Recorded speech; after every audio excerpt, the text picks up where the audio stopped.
मेरी शादी एक नामर्द से हो गई, लेकिन मैं उसके साथ बहुत खुश थी क्योंकि मेरा पति एक बहुत अच्छा इंसान था और उसके पास पैसे रुपए की भी कोई कमी नहीं थी। एक दिन मुझे चक्कर आया तो मेरा पति मुझे डॉक्टर के पास लेकर गया। चेकअप के बाद पता चला कि मैं प्रेग्नेंट हूँ। मेरे प्रेगनेंसी की खबर सुनकर मेरे पति ने जो मेरे साथ किया वह सुनकर तो आपके रोंगटे खड़े हो जाएंगे। मेरा पति नामर्द था, लेकिन शादी के 1 महीने बाद ही मैं पेट से हो गई और यही बात मेरी जिंदगी के लिए सबसे बड़ी सजा बन गई। और जब मुझे पता चला कि यह बच्चा किसका है तो मेरे सर पर आसमान गिर पड़ा। कभी कभी सब कुछ इंसान के सोच से परे होता है और मेरे साथ भी कुछ ऐसा ही हुआ। मेरा नाम अमृता है। मेरी उम्र लगभग 31 से 35 साल हो चुकी थी, पर अभी तक मेरी शादी नहीं हुई थी क्योंकि मेरे माँ बाप बचपन में ही गुजर चुके थे और मेरे ऊपर मेरी 2 छोटी बहनों की जिम्मेदारी थी। छोटी मोटी नौकरी करके अपना और अपनी बहनों का पेट पाल रही थी। कुछ दिन बाद मैंने अपनी दोनों बहनों की शादी करवा दी। अपनी दोनों बहनों की शादी के बाद अब मैं अपने घर में अकेले रह गई थी।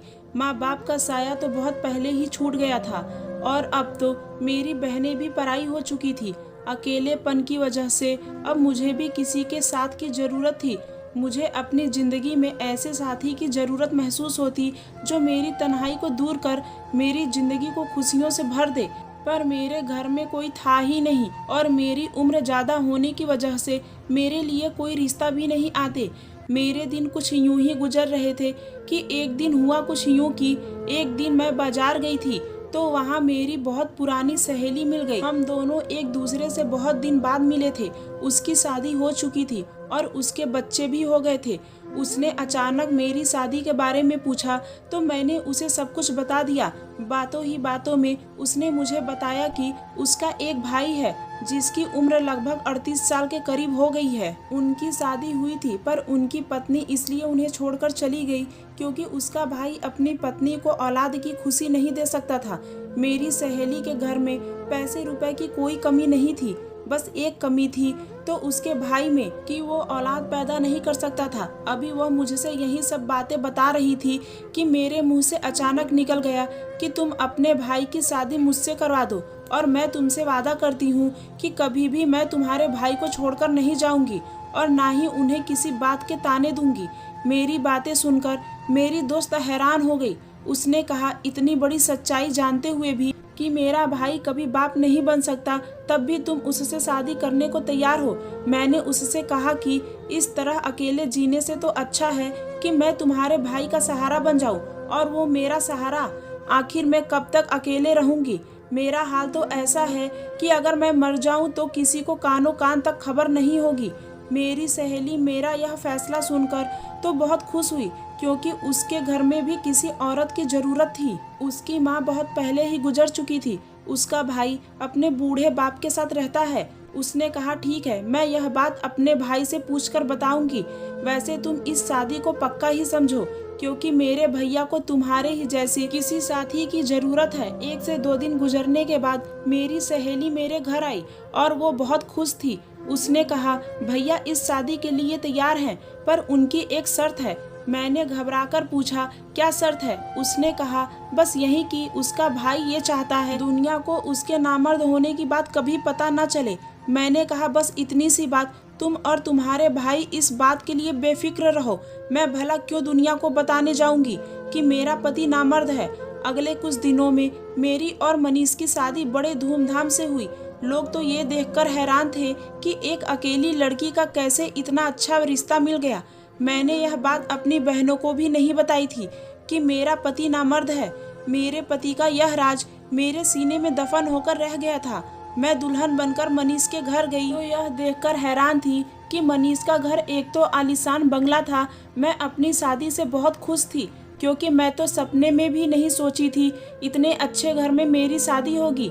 मेरा कमरा बहुत अच्छे से सजाया गया था। सुहाग की सेज पर बैठी हुई मैं अपने पति मनीष का इंतजार कर रही थी, पर मनीष जब कमरे में आए तो उनके अंदर एक झिझक थी। शायद वो अपने अंदर की उस कमी को लेकर परेशान थे, पर मैं एक मैच्योर औरत थी इसलिए मैंने ही पहल की और उनका हाथ पकड़कर उन्हें यकीन दिलाया यह बात कभी भी हमारे कमरे से बाहर नहीं जाएगी और ना ही मैं आपको इस बात के लिए कभी कुछ कहूँगी। मेरे इतना कुछ कहने और समझाने के बाद मनीष का चेहरा खिल उठा। उन्होंने मेरा हाथ चूमते हुए मेरे हाथों में तोहफा के रूप में एक अंगूठी पहनाई और कहने लगे कि तुम्हें देखकर लगता है कि अब मेरी जिंदगी में मुझे सब कुछ मिल गया है। मुझे भी कुछ ऐसा ही लग रहा था कि मैं अपनी जिंदगी में अब बहुत खुश हूँ, मगर मुझे क्या पता था कि आने वाला वक्त मेरे लिए मेरी जिंदगी का आजमाइश साबित होगा। मनीष ने मुझे इतना प्यार दिया कि मैं उनके साथ बहुत खुश थी।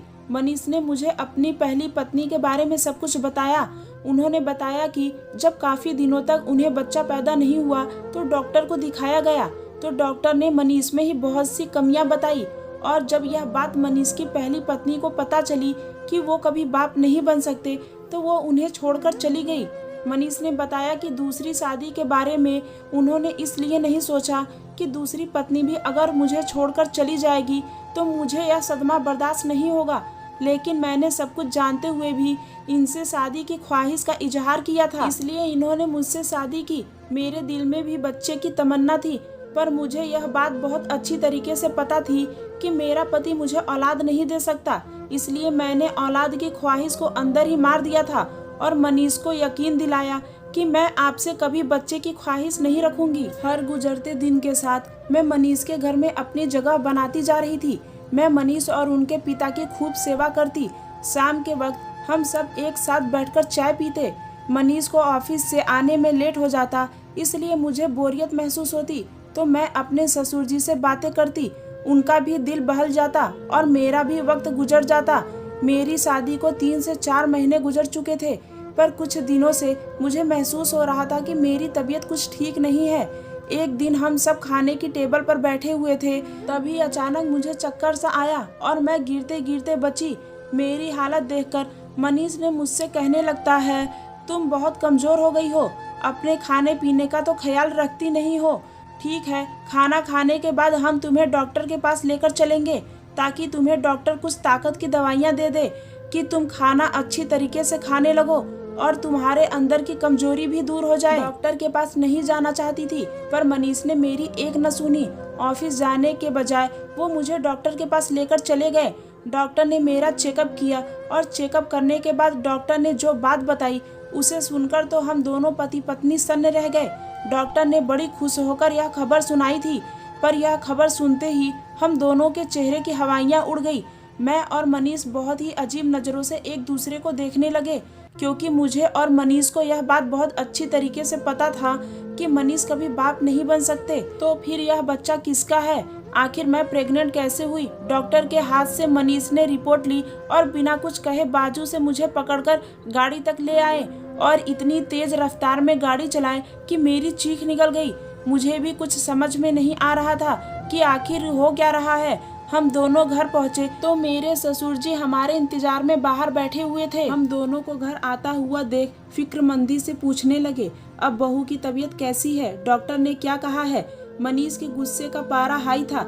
उन्होंने गुस्से में कहा कि आपकी बहू प्रेग्नेंट है, जबकि यह बात मैं बहुत अच्छी तरीके से जानता हूँ कि ये बच्चा मेरा नहीं है। मनीष की बातें सुनते ही मेरे ससुर जी हैरानी से कहने लगे, तुम ये कैसी बातें कर रहे हो? मैं हाल में पड़े सोफे पर ही लेट गई, क्योंकि मुझ में इससे ज़्यादा बर्दाश्त करने की हिम्मत नहीं थी। मैं बेकसूर थी, लेकिन मेरा पति चीख चीख कर मुझे बेइज्जत कर रहा था। मनीष की बात सुनकर मेरे ससुर जी गुस्से में कहने लगे, थोड़ा सोच समझकर बात किया करो और इस तरह अपनी पत्नी पर इल्जाम लगाने से पहले कुछ तो शर्म करो। अपने ससुर की बातें सुनकर मुझे थोड़ी हिम्मत मिली और मैंने रोते हुए मनीष से कहा कि मैं नहीं जानती कि यह बच्चा मेरे पेट में कैसे आया, लेकिन मैं इतना जरूर जानती हूँ कि आपके सिवा मेरे जिंदगी में कोई नहीं है। मनीष ने गुस्से में कहा, तुम चुप ही रहो। आज मुझे समझ में आया कि आखिर तुम्हारी शादी क्यों नहीं हो रही थी, और तुमने मुझसे शादी इसलिए की है क्योंकि तुम्हें अच्छी तरीके से पता था कि मैं कभी बाप नहीं बन सकता था, इसलिए मैं तुम्हारे हर जुर्म को बर्दाश्त करता। लेकिन तुम गलत थी, क्योंकि मैं इतना बेवकूफ़ नहीं हूँ कि किसी और के बच्चे को अपना नाम दूँ। इसलिए बेहतर यही होगा कि तुम अभी और इसी वक्त अपना सामान उठाओ और यहाँ से चली जाओ। मेरे ससुर जी ने मनीष को समझाने की बहुत कोशिश की, पर मनीष गुस्से में पागल हो चुके थे। वह कुछ भी जानने और समझने को तैयार नहीं थे। मनीष ने गुस्से में मेरा हाथ पकड़ा और आधी रात को मुझे बाहर निकाल दिए। मैं रोते बिलखते अपने घर वापस आ गई।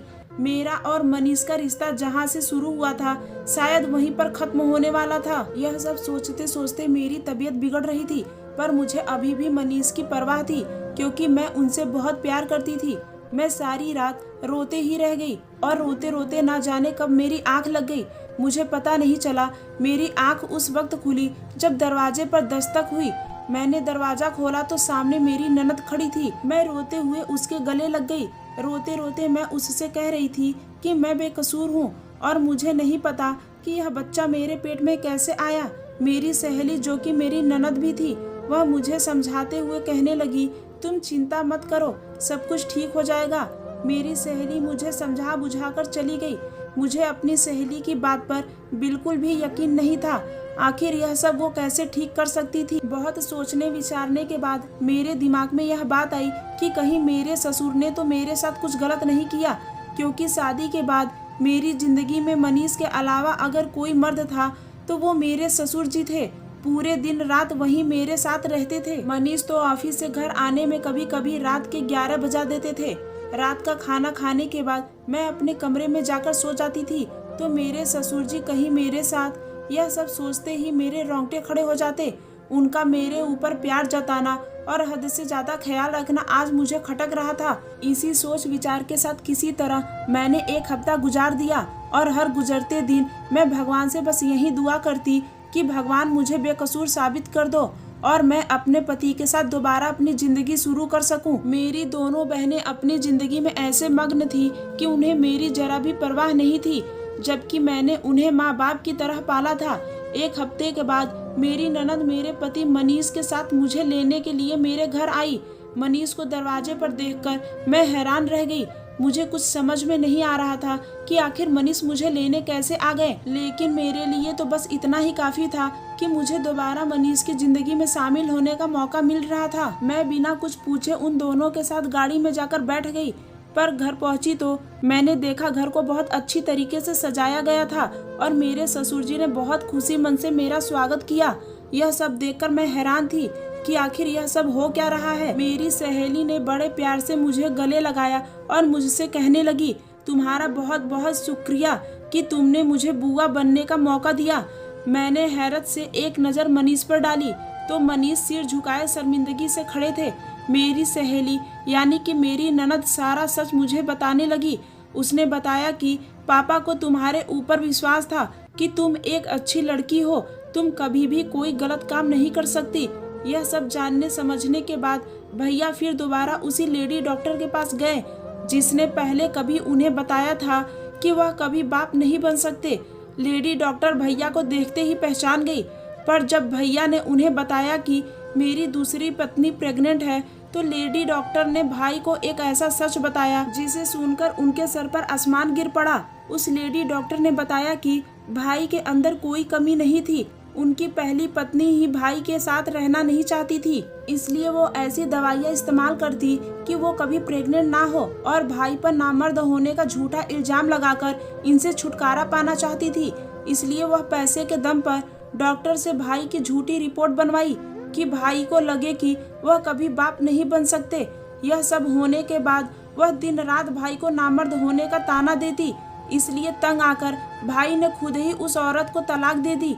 मेरी सहेली ने यह सब कुछ मुझे बताकर फिर से मनीष की जिंदगी में मुझे लाने का मौका दे दिया था, नहीं तो मैं इसी सोच के साथ घुटकर जी रही थी कि आखिर यह बच्चा किसका है। मैं तो अपने ससुर पर ही शक करने लगी थी। मनीष मुझसे अपने किए की माफी मांगने लगे, लेकिन मुझे उनसे कोई शिकायत नहीं थी, क्योंकि उनकी जगह कोई और भी होता तो शायद ऐसा ही करता।